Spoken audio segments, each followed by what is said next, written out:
Bismillahirrahmanirrahim. Assalamualaikum warahmatullahi wabarakatuh. Perkenalkan, nama saya Sarah Paujah Huda. Saya dari kelas Matematika B 2020. Di sini saya akan menjelaskan bagaimana cara menyelesaikan algoritma dengan materi-materi variabel, tipe data, perintah dan pekerjaan, programmer, komputer dan user, prinsip urutan, pilihan dan pengulangan, data array, serta pengulangan for dan while. Sebelum masuk ke penyelesaian soal, sebelumnya di sini saya akan memberikan pengertian dari bahasa-bahasa yang biasanya ada dalam algoritma. Yang pertama, pengertian dari algoritma itu sendiri yaitu suatu urutan perintah untuk menyelesaikan suatu pekerjaan. Pengertian dari urutan adalah perintah dalam algoritma dijalankan secara berurut sesuai dengan penulisan.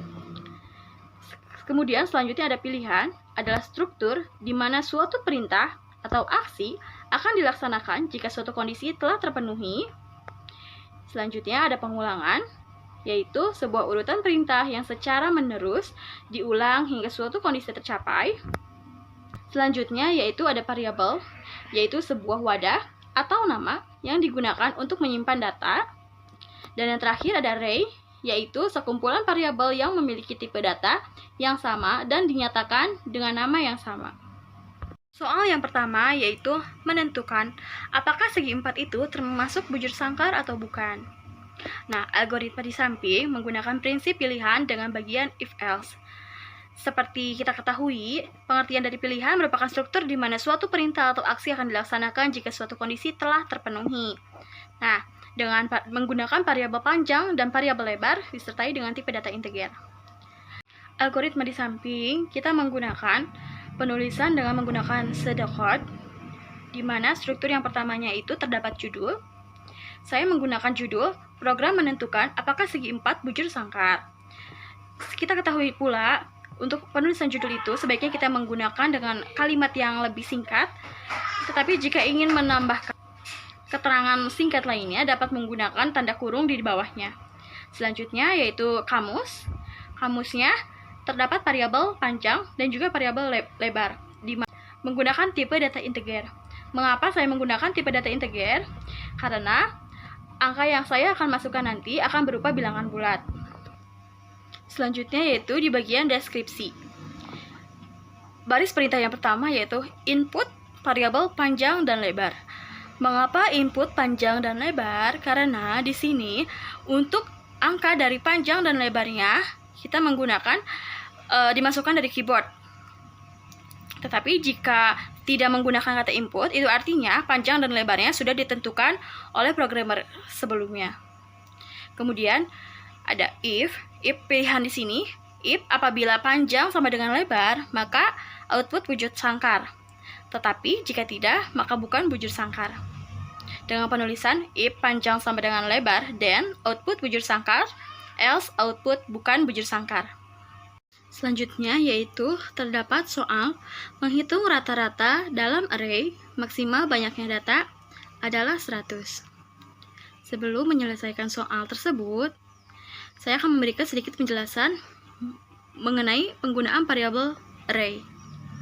Elemen dari array dapat diakses langsung jika dan hanya jika indeks terdefinisi atau telah ditentukan nilainya sesuai dengan domain yang didefinisikan untuk indeks tersebut. Struktur data array disimpan dengan urutan yang sesuai dengan definisi indeks secara kontigu atau berurutan dalam memori komputer, karena itu indeks haruslah merupakan suatu tipe data yang memiliki keterurutan. Misal, tipe data integer dan karakter. Dapat kita lihat pada soal di samping, kita menggunakan judul algoritma menghitung rata-rata. Selanjutnya terdapat penjelasan singkat, yaitu menghitung rata-rata data dalam array maksimal banyaknya data adalah 100. Kita menggunakan kamus array 1 sampai 100 of integer.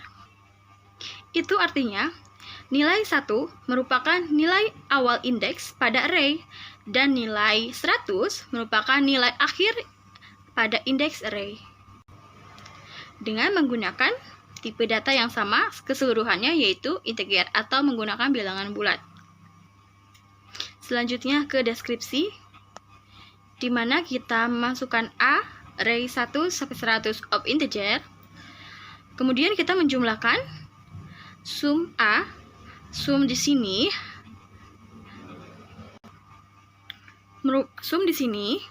merupakan memiliki pengertian dari jumlah dari A. A di sini nanti diketahui ketika kita telah mengetahui A di sini kita ketahui ketika nanti kita telah menentukan berapa banyaknya data. Kemudian rata-rata yaitu jumlah dibagi dengan 100. Output rata-rata.